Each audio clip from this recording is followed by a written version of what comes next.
right, everybody, welcome back to the next episode of the Run the System podcast. This might be the most debauchery filled episode ever. This week with me, I have special guest joining Seth Block from Project Endure, the perpetually injured member of our team. We will be talking about why he is perpetually injured, as well as making fun of both of our life choices, from socks that we wear to running when we know we shouldn't. So, welcome, Seth. Good to be here. Thanks for having me, man. So, to kind of start out, give me a little bit of background of what you've been doing, what you're training for, and how things are going. Yeah, I mean, so this year's pretty interesting. Coming off of last year had a pretty significant shoulder injury that would put most people out of commission, but I kind of delayed the being out of commission part of that. So had shoulder surgery, and then in typical fashion, said my first race back was going to be a half marathon PR, did that thing. So going into this year, I have some pretty big goals that we're working on with Joe, my coach, who we both know, through Project Endure. So kind of the game plan for this year is to train for a 3:30 marathon or less. Never gone marathon before, was supposed to do it last year, and then the injury prevented that from happening. So 3:30 in the marathon, under 140 in the half. Fully believe I can get that. The current PR is like 148, maybe some change on that. But so the goal is to knock that down by like 9 minutes. Fully believe I can do it. And then thanks to Joe, we've decided that we're also going to go for a sub 5 minute mile. So those are the current goals that we're working towards. Ambitious, to say the least. Why is sub 5 minute mile? Why? Just why? Any of it? Well, so I wanted sub six. If you look at my training speed work, I forget exactly, but I think I've come in around 6:14, 6:30 from my best mile.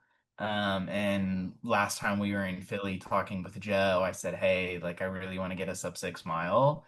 And Joe, in typical Joe fashion, was like, "You're like a lot closer to sub six than you realize. Like we could probably go to the track tomorrow and get you sub six."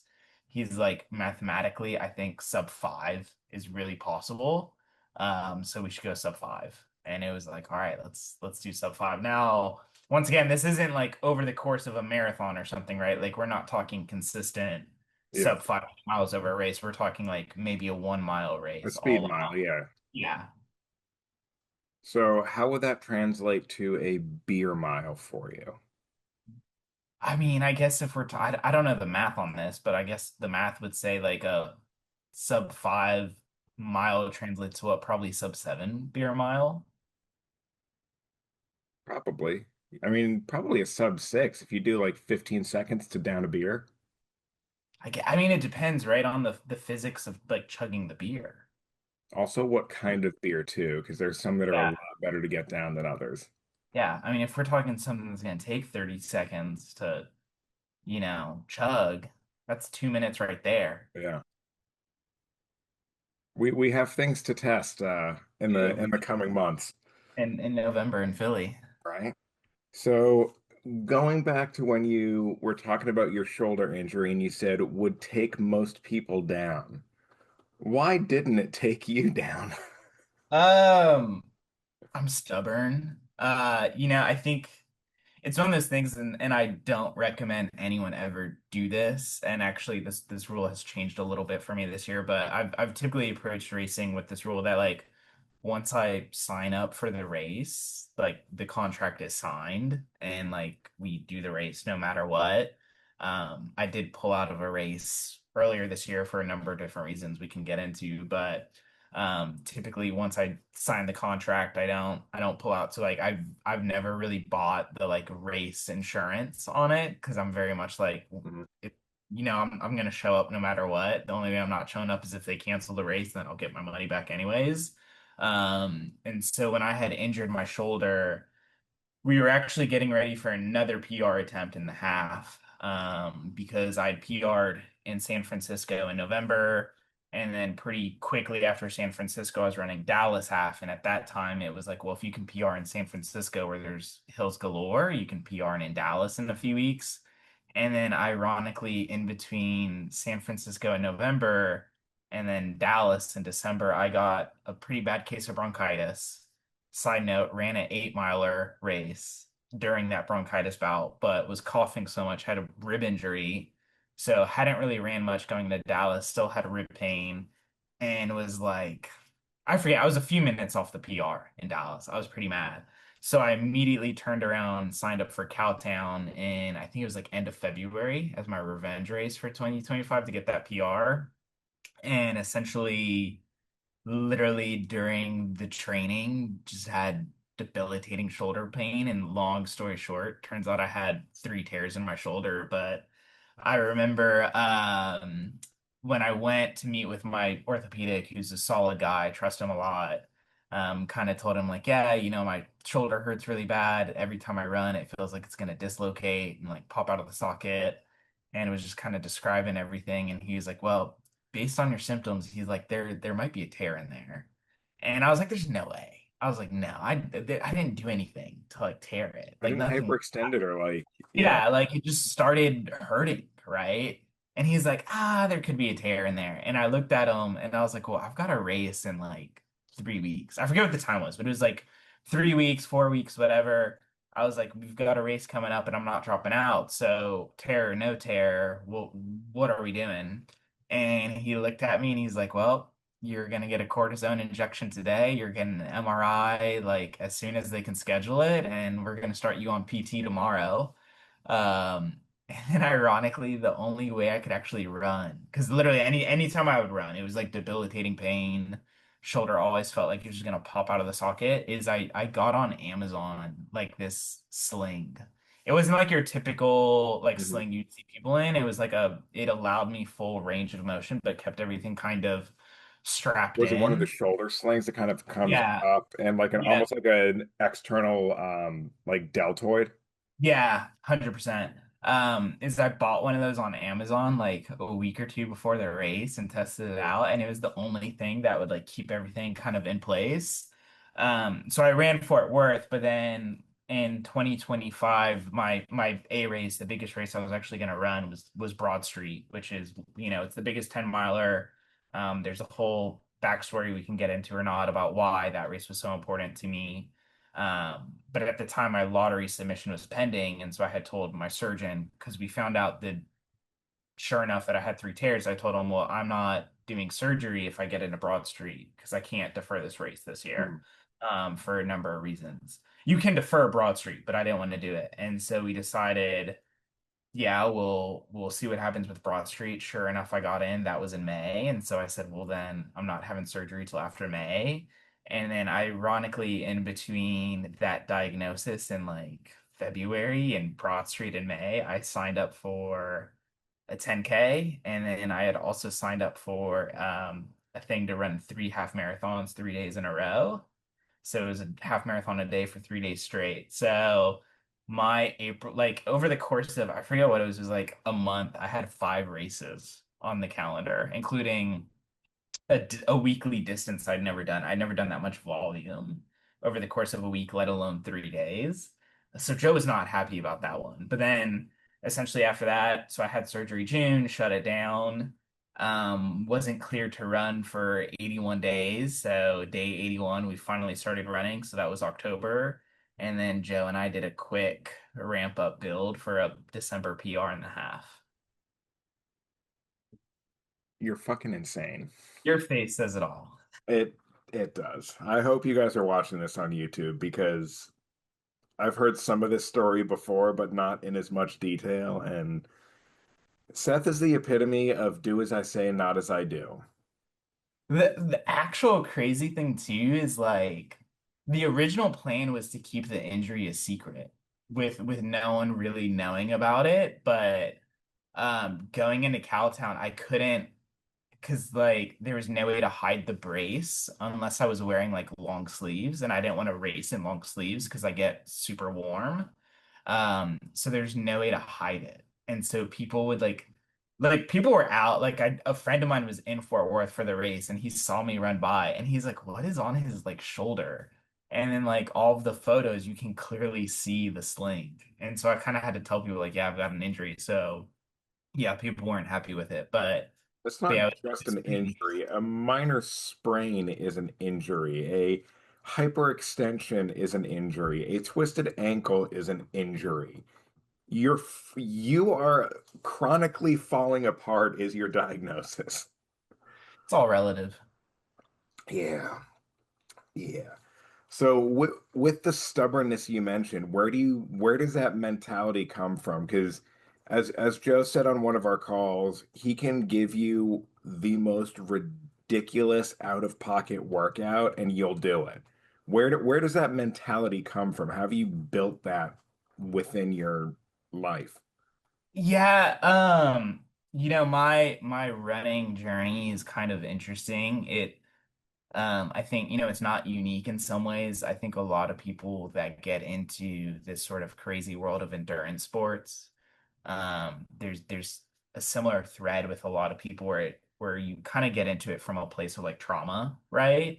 Like I love there's that reel, I'm gonna butcher this reel that was circulating on Instagram like 1 or 2 years ago that a lot of runners were throwing up of like a podcast interview and the person being interviewed was saying like there's a high correlation between endurance sports and people that have gone through trauma. And Developed trauma. they kind of say like, the reason is that it's to prove that like you're made of iron and you can overcome anything. And so, for me, kind of the very short version that we could spend a whole podcast episode on is I had kind of a really rough relationship with my father.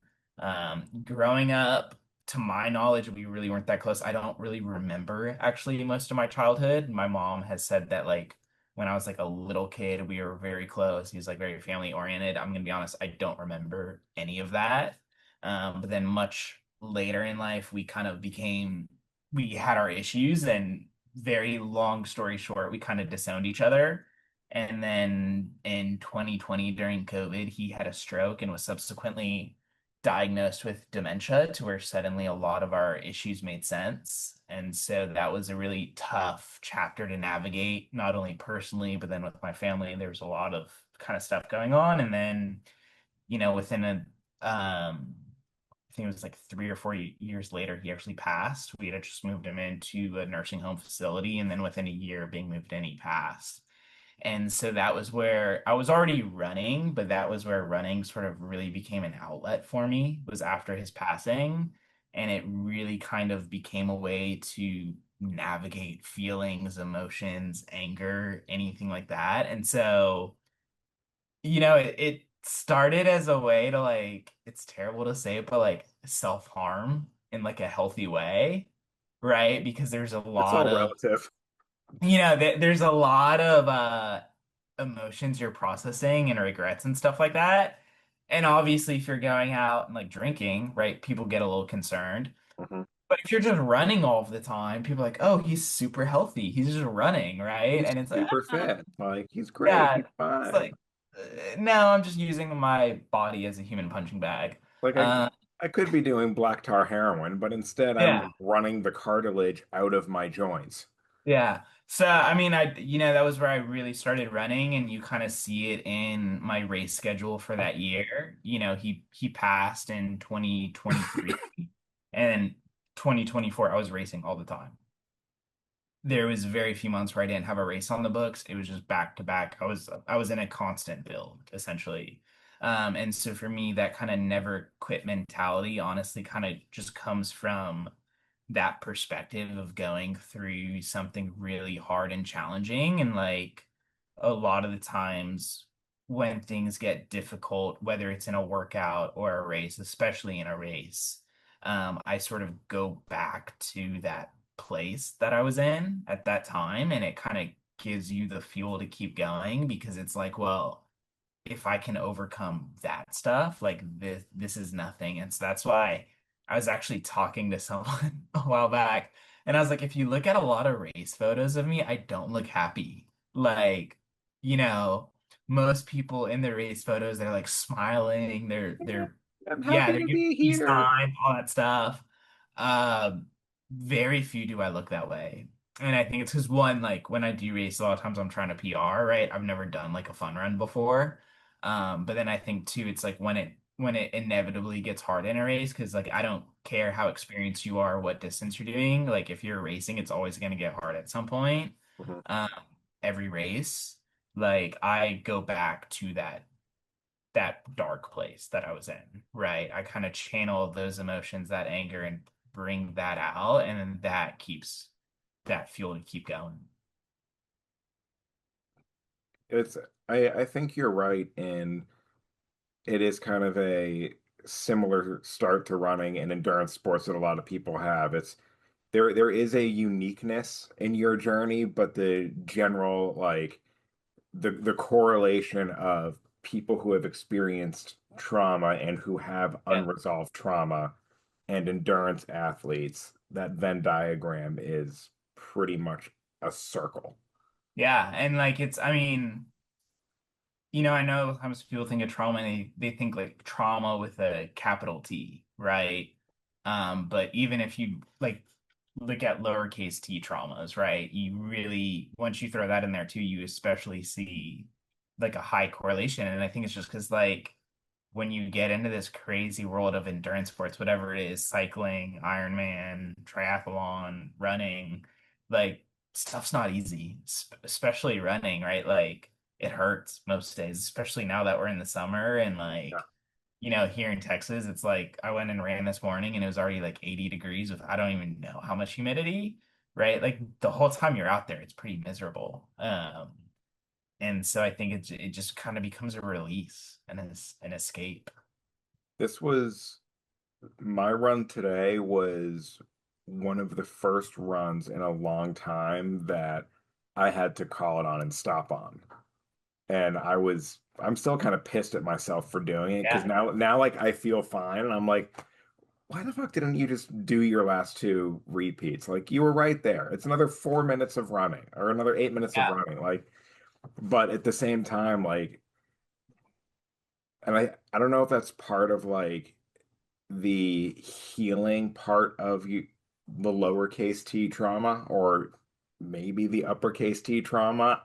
I don't know. I haven't seen a therapist in a while. Um, but just being able to understand that you're at your limit and being okay with that and not going forward and completing the run. Because if I completed the run and did the last two intervals, I probably would have ended up with heat stroke in this 99 100 degree weather that I ran in. I mean, I've had entry grade heat stroke and like you would have been all right.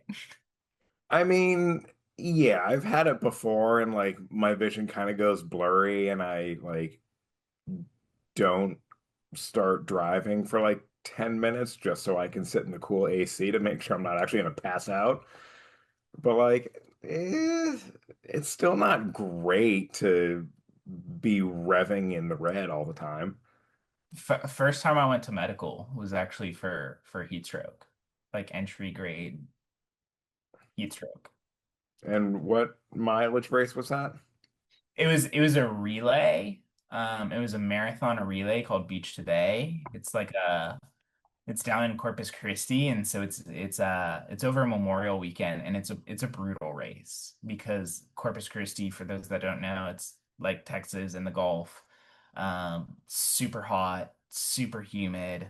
The runners down there are just built different, truthfully, and it's a I think there's 5 legs or something to the race, and I was the last leg, which is the worst leg to run because it's the last one, right? So you're not running at like 6 in the morning, depending on how good your team is. Like you might be running 11, 12 in the afternoon. So Right at the hottest point of the day. right at the hottest point of the day. I way underestimated like that Corpus Christi humidity, and it's the longest leg, right? So all of the other legs are like 4 something miles. I forget the exact distances, but the last leg is like 5 or 6 miles. Um, and I was super amped up to run because like one, there the team I was on, there was some drama in that two of the guys that ran that team last year decided the team was too slow for them and that they wanted to be more competitive. So they actually brought me in as like the closer to try to beat this team that these other guys had joined. So they like people that knew about this whole team thing were laughing that they're like, wait, everyone else for the most part was local. There was a few people that were from like Mhm. other parts of Texas, but they were like, wait, this dude like flew in from Dallas for this race. And so I was pretty amped up and I forget the exact pacing, but basically I know for sure the first mile I came out like 7 minutes. And I think maybe the second mile I did. And then it just kind of went really downhill. And then I think it was like mile, I forget all the distances on this, but at some point I threw up, right? And then keep going, see the water station, down some water, throw up again. And like I'm literally dumping like ice and stuff because they've got all these different cooling stations and Mhm. everything I'm doing like it's not staying like there's no cooling effect, right? So my body temp is way overregulated. Like I can't get it under control, heart rate's all messed up, and now I can't take down fluids, right? Everything is just coming up right away. So as a runner, right, when that comes up, you kind of make the decision of like, all right, taking down fluids is arguably worse for me now because anything that's in my stomach is just gonna come up. Mhm. So I decided the last like, I don't know, 2 miles, whatever, was to just go no fluids and just like run the thing. And then I remember at the end, I was getting so pissed. I was livid because I planned to run this thing super fast. I wasn't hitting my pacing, my timing. And like I remember it was like the final mile and I was just cooking. And like I could tell that like I was in pretty bad shape. And I remember thinking like if I had more than a mile left, like I would for sure black out. Like that's where I was at. But I knew that I just had that mile. Mhm. Uh and I remember I crossed and I kind of knew like right away I was in bad shape. So like right this is a race where like right away when you finish your leg, like people come up to you with water. Like it's really common to see people like getting pulled to medical. So like volunteer comes up to me with the water and I literally tell him like right away, like I'm keeled over. Luckily I didn't fall down, but I was kind of keeled over on the side. And I was like, I need medical. And she was like, oh, you need more water. And I was like, no, I need No, medical. medical. So, and I think this is for this person's first time volunteering, so like I don't fault them at all for any of this. But so they start walking me to medical, and typically, right, they like walk alongside you so that way if you like collapse, they can like catch you and you don't Mhm. fall over. This person did not do that. They were walking like in front of me, so they couldn't even like see me. And as they're like walking, I start just throwing up again. And then luckily there's like an actual paramedic that saw this. So he comes over, he's like, hey man, come with me. He like takes me to medical. They do the whole thing. They like immediately like wrap me in like cold towels, ice packs, the whole 9 yards. And so yeah, that was the first ever time I went to medical, so that was pretty fun. I'd never experienced medical before. Glad the paramedic. Did they like put you in like an ice bath or something, or No, because they're all claimed. Like doesn't it's matter. that kind of race where like a lot of people wind up in medical because of just like how hot it is. And they'll literally, because even while I was waiting for my leg to start, you would see like runners come in for the baton exchange. And if they like slightly stumbled, the medical teams would just take them right away. Like they would immediately like run up, like wrap them around the shoulder and be like, hey, you got to come with me to medical. So it was a race where they super professional about it. They don't play. Like if you show any sign of heat related illness or anything, you're going medical. That's good, and it's good that they had the staff for that. Because if you've never experienced heat stroke, number one, you're lucky. Yeah. Number two, work harder. Don't. Yeah. But no, it is because if you have full on medical grade heat stroke, you're fine. And then like 5 seconds later, you are super not Yeah. fine. At like it is night and day. You're good, and then you're not. Yeah. Ugh, that's horrifying. Um, so moving a bit north of Corpus Christi, let's talk about Broad Street. You mentioned Yeah. that that was a race that meant a lot to you. Let's go into that first, and then talk about everything Yeah. surrounding. Yeah, so Broad Street was the A race. So basically the race that, if you're only going to do one race that year and do really good at it, that's the one you're going to put all your eggs in your basket for and the reason for it. So kind of going back to the relationship with my father, right? I was born in Philly. That's where we're from. He was born in Philadelphia, and then Broad Street, ironically, was like the weekend of his birthday that year. And so kind of thinking about it, I was like, this is kind of a cool way to sort of celebrate that relationship and what it eventually became after he passed. And so I was very much like, I remember texting Joe earlier in the year once we kind of knew that Broad Street was going to be around that day. And I was like, hey, like this race is real important to me. I was like, so I want to run it. And I was like, I not just want to run it, but I was like, I want us to set a really aggressive time goal. That's like the odds of not hitting it are likely, right? And then I just want to go out there and hit it. And like we're gonna do this crazy build and like really dial down and go all in on this thing. And so that was the plan. And then obviously, like the shoulder surgery happened, or not the surgery part, but like the injury happened, which kind of messed everything up because we didn't do speed work for a really long time. Like for a bit, Joe actually wasn't even having me run. I was just doing like bike work, and then we were doing like bike intervals. And then finally, once I got the shoulder sling, we could do the running, but we didn't really have the build that I wanted. And I even remember going into it, we were texting like leading up to the race because often, Joe with his athletes, he'll either have like a call or they'll start texting or conversation or whatever about the race leading up to it and like going over the plan.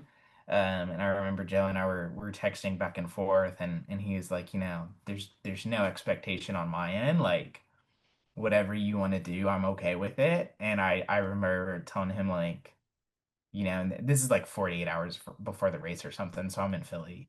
And I was like, honestly, there's just too much like energy in my body. Like I just want to go. This is so important to me.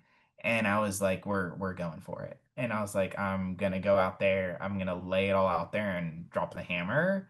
And I was like, at the end of the day, like if the shoulder injury gets worse because of this, and like if I just completely blow out my whole shoulder or whatever, like I'm fine with that, right? I would rather go out there, go for this thing, and completely fall apart and say, like, well, at least I went for it, versus dialing it back, playing it safe, and being like, well, I finished, but like, could I have hit that goal, right?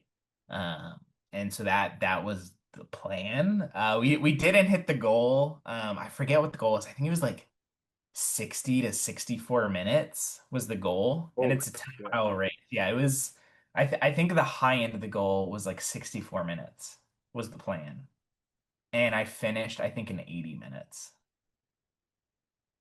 Okay, so you were like 7:30 pitch. I was cooking too. I remember the plan was, I forget the exact race strategy he came up with, but I think the first 2 miles I was supposed to come in at like 740 or something and then get essentially a minute faster per mile up until mile 8, and then at mile 8 just completely open it up and just essentially empty the tank.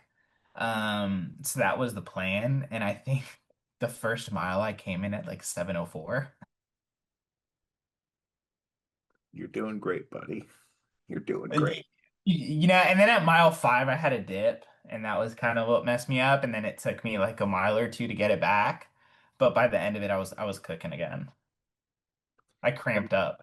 That's a unique race too. It's like you are literally on Broad Street. There are no turns. You are No turns just downhill. straight down, Full and it's steam. also net downhill. Yeah. Yeah, it's So if full there was steam. if there was ever a race to drop the hammer and full send, it's Broad Street. Like, And the Philadelphia community comes out for it. well, that was Like, the other thing. Philly as a city shows up more for those for any and every race that I've attended up there than any other city I've seen. Maybe save for like the Boston Marathon. yeah, I mean, I ran Vegas, right? Hmm. And Philly showed up more than Vegas. Like Vegas, once you kind of get to certain parts of the strip, there's like no one there, and then you get off strip for like a hot minute, and Hmm.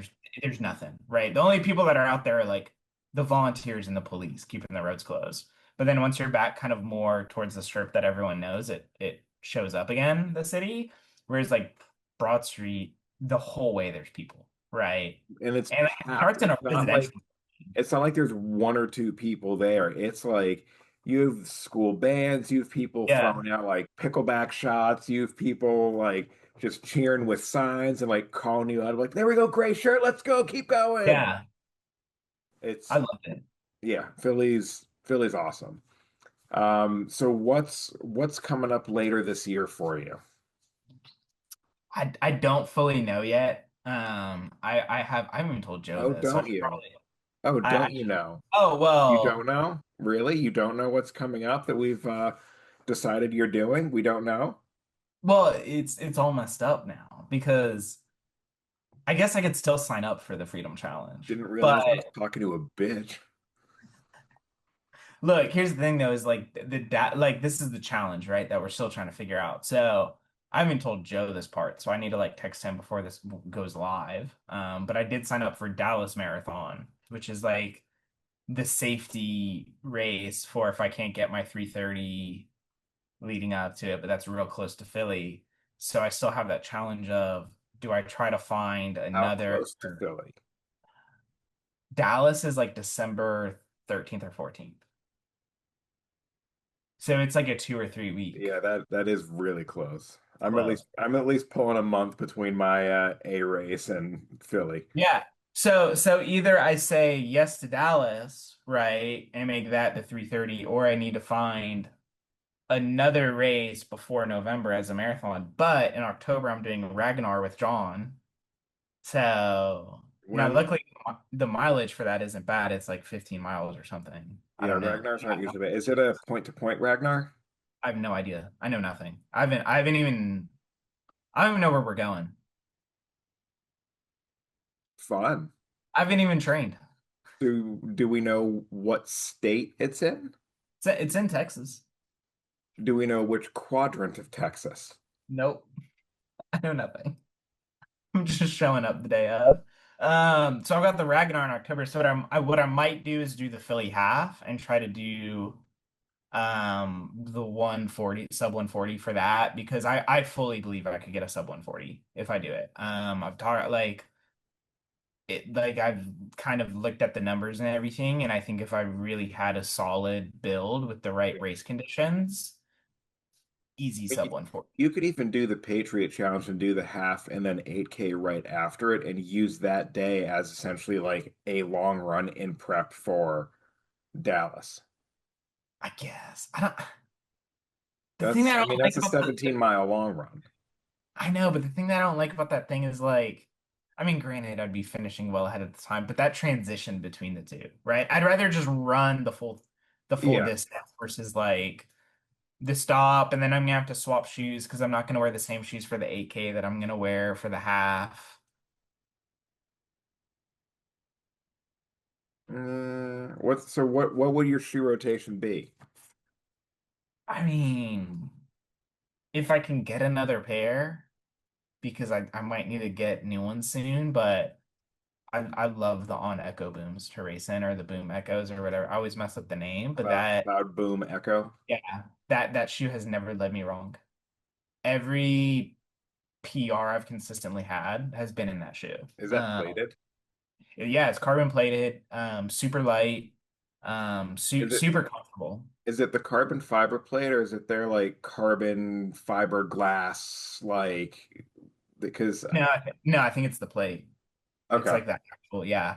But like truthfully, because I used to run in the Alpha Fly 2s, Mhm. and every time I ran in those, I'd feel like I'd stress fracture my foot by the end of the race, which apparently the Nike's That's getting, not uncommon for and yeah, and they're getting sued Nike. now because apparently the way the shoe is designed leads to stress fractures.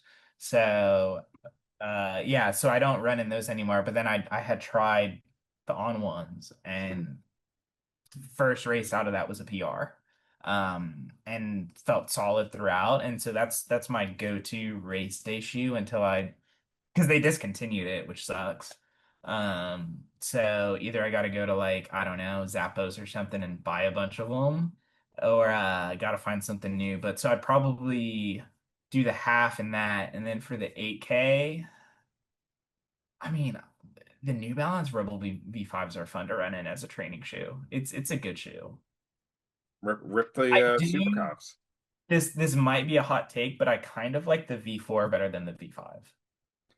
I've heard that from some people. Yeah. I've tried them on. I've never fully run in them, but I've heard some people like the V4 over the V5. The V5 is great, and at first I thought I'd like the V5 more, and then ironically, the reason I thought I would like it more is actually the reason I don't like it more, is it's more like stable in the sole, like it's very solid, Hmm. whereas like the V4 has a little bit more like bounce and flex to it. Um, and so I actually kind of like that flexibility because I'm not racing in it. So I kind of want something a little more comfortable for a training run. Hmm. Whereas like probably if I was doing like a more casual, like a family 5K where you really shouldn't be ripping in carbons, I'd Oh no, probably, ripping carbons. Rip in carbons. I mean, I I always race. show up to the Thanksgiving turkey trot and just rip carbons, Wallaco tights, and You know what's funny? My old training partner did that. Their neighborhood does like a family 5K turkey trot thing for Thanksgiving. So we went and she raced in the full on like thing. She won every age group. if you ain't first, you're last. Like literally first overall, first female, first age division. No one came close to her time in the 5K. I mean, I it, think I got it, like, I forget, seventh maybe, and my AirPod fell out, so that messed me up. Because I stopped to get it. I didn't want to like yeah, leave the AirPod on the course. Or fair, now I just leave the AirPod on the course. fair, yeah, yeah. I gotta get mine fixed. So what other gear do you run with? We got the shoes, we have the Ons or New Balance. Yeah, for the most part. What else builds the system of Seth's training? I mean, for a race day, it's definitely Walico. I know they're pretty expensive, but they're great. Although I am mad at Walico because I just got the new iPhone 17, whatever they're on now, and they don't fit. So The Walico, you Pro gotta Max? Mine does. the regular, no, the regular Pro I have the does Pro not Max, fit. which is bigger and mine fits in the side pocket. Mine does not fit in the side pocket. Maybe because you're smaller than me, so there's less material proport. Well, seriously, like a smaller size might have that could be your issue. Maybe. But when JB and I were running the other day, I was getting real frustrated because like it's like half in, half out the Mhm. phone. But it's fine. So Walico half tights, and until Joe Rinaldi gets me my Project Endure singlet, um day 5,781 of asking Joe Rinaldi for a singlet. Um I've been asking him since like year one. So until I get that, I love the Craft Team Ribs singlet. So that's typically what I race in. I love to rep ribs and everything that guy's about. So I have the singlet that he did as a collaboration with Craft because he's one of their athletes. And Okay. it's super comfortable. Do we do Garmin's or any smartwatches?